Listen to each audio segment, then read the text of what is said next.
Up to 1 million refugees may be heading to Germany this year, but Sweden takes in the highest number of refugees per capita in Europe. You may have heard us make reference to the term no-go zones. These are urban areas in Sweden allegedly so overrun by migrant violence that even police are instructed not to patrol there. Sweden has a gun problem. The number of fatal shootings in the country more than doubled between 2013 and 2023, and it now has the second highest rate of gun crime deaths in Europe. Sweden, a country that once flew the flag for open-door migrant policy, but the Scandinavian nation has now done a dramatic U-turn, introducing border controls and tighter legislation to build one of the most restrictive asylum policies in Europe. This is Sweden, a country of over 10.5 million people that for decades was the poster child of humanitarian immigration policy. Some would say the country that opened its arms wider than anyone else in Europe. Sweden received the third highest number of asylum applications in 2015, but it didn't send people packing. Nope. At the peak of the refugee crisis, Sweden took in 163,000 asylum seekers, the most per capita in the entire European Union. But first, Sweden has received more refugees per capita than any other European country, and the government is proud of its open-door policy. Politicians talked about Sweden's moral duty. Regular Swedes opened their homes to refugees. The world looked at Sweden as the model of compassion. But today, they've done a complete 180, and the results are shocking. In 2024, Sweden granted asylum to just 6,250 people. That's a 93% drop from 2016. Asylum applications fell to under 10,000, the lowest since 1996. And here's the really wild part. For the first time in over 50 years, more people are leaving Sweden than coming in. Sweden now has negative net migration. The Swedish government calls this a paradigm shift. They're not even hiding it. The goal is simple: cut asylum immigration to the bare minimum allowed under EU law. Make Sweden as unattractive as possible for asylum seekers. And if you're already here but not integrating, we'll pay you to leave. Take the money and leave, please. The Swedish government is offering to pay immigrants $34,000 if they go back to their home country. This isn't some far-right fantasy. This is official policy, backed by multiple parties, supported by most of the Swedish public, and it's working, at least by the numbers. So, what happened? How did one of the world's most liberal countries become one of the strictest on immigration? And has Sweden actually solved its immigration crisis, or just created new problems? Today, on Across the Globe, we're breaking down Sweden's radical transformation, the policies that shocked Europe, the results that nobody saw coming, and what it means for the future of immigration worldwide. So, first things first, let's go back to understand just how intense this change really is. For most of modern history, Sweden prided itself on being a refuge. After World War II, the country built a reputation for humanitarian values. During the Cold War, they took in dissidents from Eastern Europe. In the 1990s, they welcomed refugees from Yugoslavia. In the 2000s, people fleeing Iraq and Somalia found safety in Sweden. This was their identity. Sweden saw itself as morally superior, a beacon of hope in a world that more often than not turned refugees away. Permanent residency for recognized refugees was the norm. Family reunification was generous, and integration programs were well funded. By 2015, when war in Syria sparked the worst refugee crisis since World War II, food is running short for many of the 11 million people who have lost their homes in Syria. Sweden stepped up in a way no other country did. While most of Europe panicked and closed borders, Sweden technically threw its doors open.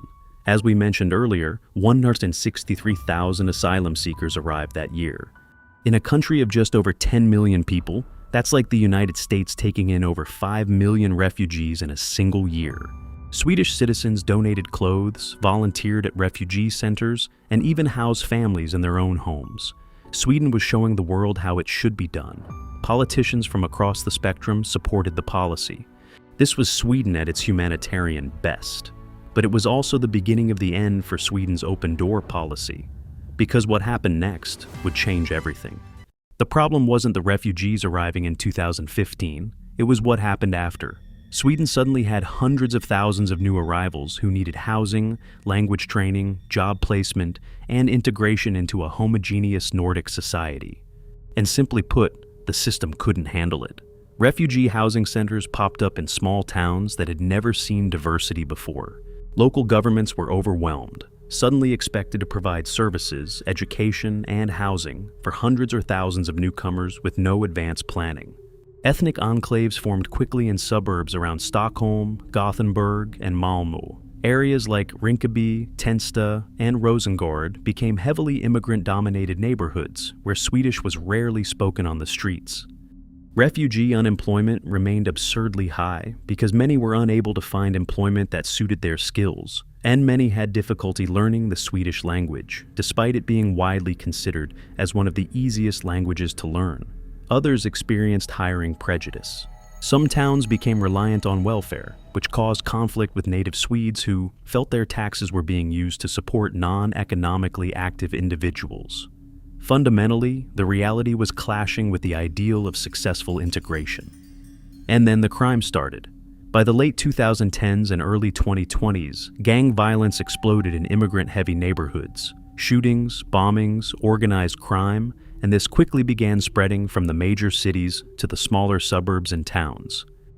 I don't know exactly what happened with our society, and I don't know how they lost control over certain areas, but they did. But this wasn't typical European crime.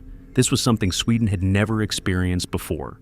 We're talking about hand grenades being thrown in residential areas, drive-by shootings in broad daylight, bombings targeting rival gang members that sometimes killed innocent bystanders. In 2022 alone, there were over 60 fatal shootings in Sweden. For a country of 10 million people, that's shocking. As a result, Sweden's gun homicide rate became one of the highest in Europe, second only to Albania. This means that Stockholm's per capita gun murder rate in 2022 was about 30 times higher than London's. Let that sink in. Stockholm, a Nordic capital known for safety and order, had become more dangerous than London when it came to gun violence. Prime Minister Ulf Kristersson said it himself. Sweden has never seen anything like this. These weren't random crimes. They were gang wars often involving young men from immigrant backgrounds fighting over drug territory in the suburbs. We're talking about heavily organized criminal networks, many with roots in the Balkans, Middle East, or North Africa, who had established themselves in Sweden's immigrant communities. The perpetrators were very often second-generation immigrants, people born in Sweden to refugee parents who had never fully integrated into Swedish society. How did it get to this? Why was crime becoming so wild? Well, police were overwhelmed.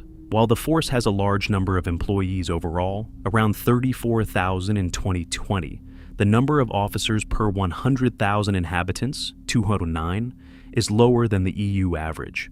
But also, witnesses were too scared to testify, and some neighborhoods became no-go zones, where emergency services hesitated to enter without police backup.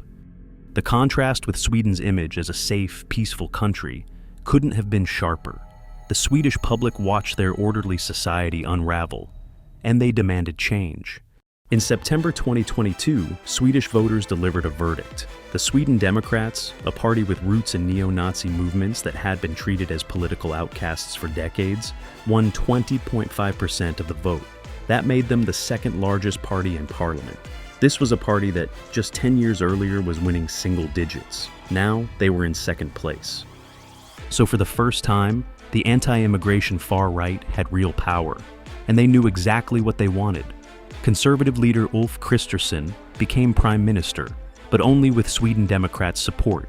He needed them to form a government, and they had demands, big ones. In October 2022, 4 parties met at the Tido castle and hammered out a deal called the Tido Agreement. It gave the Sweden Democrats massive influence over immigration policy in exchange for their backing of the government. The Sweden Democrats didn't get ministerial positions. They were still too controversial for that. But they got something better, control over the policy agenda on immigration. Essentially, they got to write the playbook. The agreement was explicit. Its goal was to create a paradigm shift on migration and adjust Swedish migration to the minimum level under EU law. Translation: Sweden would accept the absolute bare minimum of refugees it was legally required to take. Nothing more. With that in place, the days of Sweden as a humanitarian leader were officially over.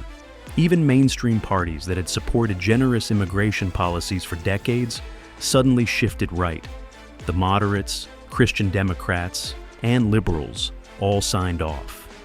The Social Democrats, Sweden's traditional center-left party, didn't oppose it strongly either. The message was clear across the political spectrum. The era of open doors was over. So, what did Sweden's new government actually do? Let's break down the policies. Temporary protection only. Sweden made it an official policy that asylum seekers only get temporary residence permits. No more pathway to permanent residency. As of 2025, the government is even exploring whether they can revoke existing permanent permits or convert them to temporary ones. The message here: refugee status in Sweden is not a path to settlement anymore. Sweden used to accept 5,000 UNHCR quota refugees per year, people taken directly from refugee camps who had been vetted by the United Nations. These were often the most vulnerable refugees: torture survivors, persecuted minorities, people with serious medical needs. That number was cut to just 900, an 80% reduction. Sweden went from being one of the most generous resettlement countries to barely participating in the program. Asylum rejections skyrocketed. In 2024, 7 out of 10 asylum seekers were rejected. The criteria for who qualifies as a refugee were extremely tightened. Humanitarian visas, which used to be granted for particularly distressing circumstances, were almost eliminated. Only children can qualify under exceptional hardship now. And even then, the criteria are narrow. Adults, they can pretty much forget it. Tougher family reunification. The government raised the minimum age for spousal immigration from 18 to 21 to prevent forced marriages. They also tightened income and housing requirements. Even recognized refugees must prove they can financially support family members before bringing them to Sweden. This directly limits family-based immigration, which used to be a major pathway. The EU minimum standard, possibly most telling, is Sweden's legal overhaul to meet only Europe's minimum requirements on asylum. The government commissioned a full review to ensure Swedish regulations are not more generous than required under EU law. Migration Minister Maria Malmer Stenergaard put it bluntly herself with those exact words. So, the country that once set the gold standard now aims for the bare minimum. Fast-tracked deportations. Sweden empowered authorities to expel people more quickly, especially those deemed security threats or lacking legal status. New laws make it easier to revoke residence permits if someone lied on their application, or if conditions change in their home country. Foreign nationals involved in serious crime can now be deported more readily, even for offenses that previously wouldn't have led to removal. Ending self-arranged housing. For 30 years, Sweden allowed asylum seekers to arrange their own housing, living with friends or family, or renting privately while receiving financial support. It was called the EBO system. In March 2025, Sweden essentially killed this. A new law ties financial assistance directly to living in migration agency-assigned accommodation. You can still technically choose to live elsewhere, but if you do, you lose your daily allowance and financial support completely. During 2024, thousands of asylum seekers living in private arrangements were given until August 31st to move into state facilities or forfeit their benefits. The goal? Keep them in designated centers where they're ready for swift deportation if their claims fail, and prevent them from settling in vulnerable urban areas of their choice. Oh, the snitch law. This is the most controversial proposal. Sweden wants to require public sector workers, teachers, doctors, social workers, to report undocumented migrants to authorities. If an undocumented person shows up at a hospital or enrolls a child in school, staff would be legally obligated to inform the migration agency or police. The government says this will help locate and remove people with no right to stay. Critics call it utterly inhuman and say it will stop immigrant families from seeking health care or sending kids to school out of fear. But controversies aside, it's moving through the legislative process right now, regardless. Okay, here's maybe the wildest one. The Swedish government has promised to increase grants for immigrants who choose to leave the country and return to their home nations. Starting in 2024, anyone who agrees to leave could get up to 350,000 SEK, roughly $34,000. That's up from the previous offer of 10,000 SEK, For many people from poor countries, that's life-changing money. Sweden launched an inquiry into whether they can strip citizenship from naturalized citizens who obtained it by fraud or commit serious crimes. This is currently impossible under Swedish law, but the government wants to change that, targeting people involved in terrorism, serious national security threats, or gang crime. Even citizenship is no longer guaranteed if you abuse Swedish society. But Sweden didn't just close the doors to new arrivals. They completely changed how they handle immigrants already in the country. The new philosophy is simple. Sweden will give you opportunities, but you have to put in the effort. So, let's quickly break these steps down as well. First off, Swedish language skills are now mandatory and enforced in schools. There's also discussion of requiring a language and civics test for citizenship, something Sweden avoided for a long time. Welfare rules are being overhauled to ensure work always pays more than benefits, with a benefit ceiling being considered to cap total handouts. To help fund all this, Sweden slashed its traditionally generous international aid budget by over 50% in 2023, redirecting billions from overseas development to domestic issues.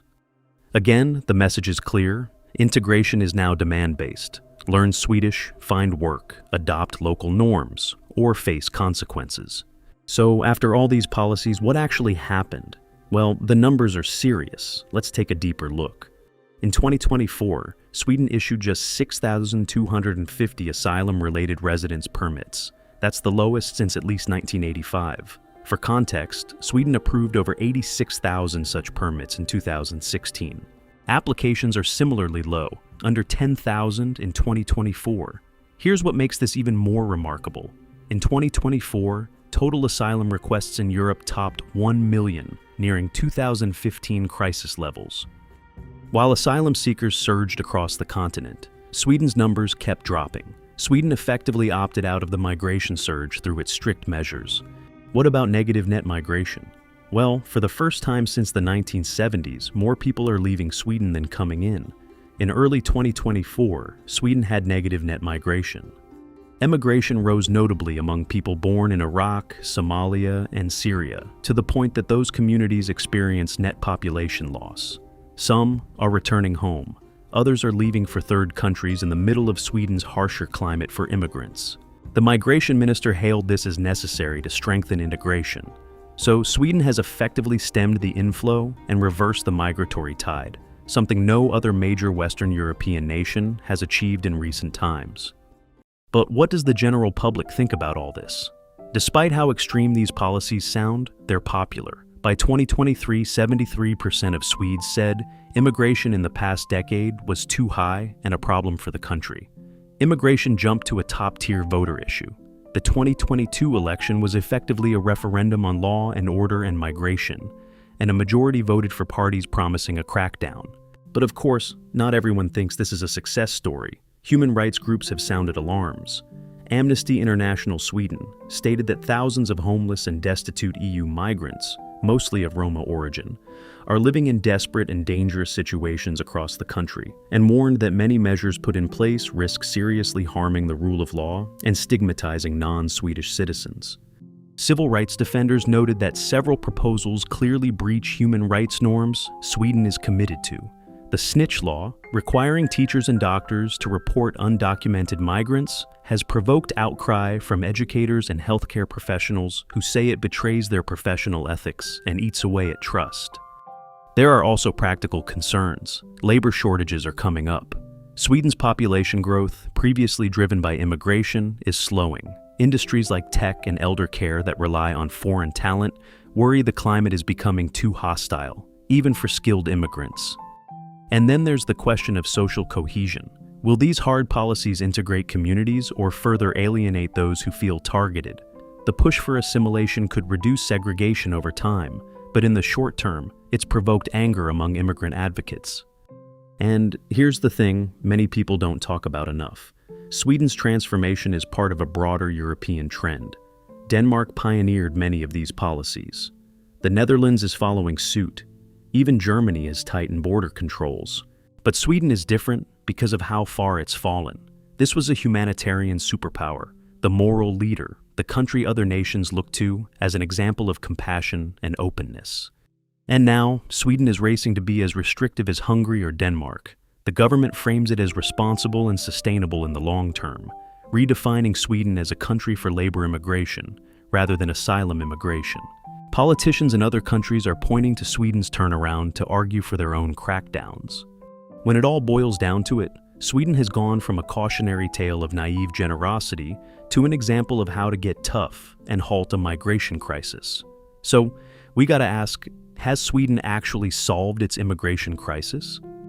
By the numbers, as you probably understand by now, yes. Asylum applications are at historic lows, net migration is negative, and the inflow has stopped. But at what cost? Sweden has gone from accepting 163,000 asylum seekers in 2015 to just 6,250 in 2024. They're paying immigrants $34,000 to leave. They're requiring teachers to report undocumented children. They're exploring stripping citizenship from naturalized citizens. The Sweden of 2025 is not the same Sweden we saw in 2015. A country that once threw open its doors has put up high barriers. A society known for humanitarian values now actively discourages asylum seekers. Supporters say Sweden is finally addressing problems of crime, segregation, and failed integration that were ignored for too long. They point to falling asylum numbers and improved security as proof the policies work. Critics warn that Sweden is undermining its own values of openness and equality, that it's turning away people in genuine need, and that the harsh measures will create new social divisions. The truth? It's too early to tell. Essentially, Sweden is conducting a high-stakes experiment. Can reversing immigration and doubling down on enforcement restore social harmony? Will gang violence decrease? Will integration improve? Or will new problems emerge? One thing is certain, Sweden has shown the world that even the most liberal societies will swing hard the other way when integration fails and public patience runs out. The pendulum has swung, and it's swung far. The world is watching to see if Sweden's unprecedented crackdown truly delivers the safer, more integrated society its architects promise, or if it's just trading one set of problems for another. What about why Denmark is suddenly declaring war on immigration?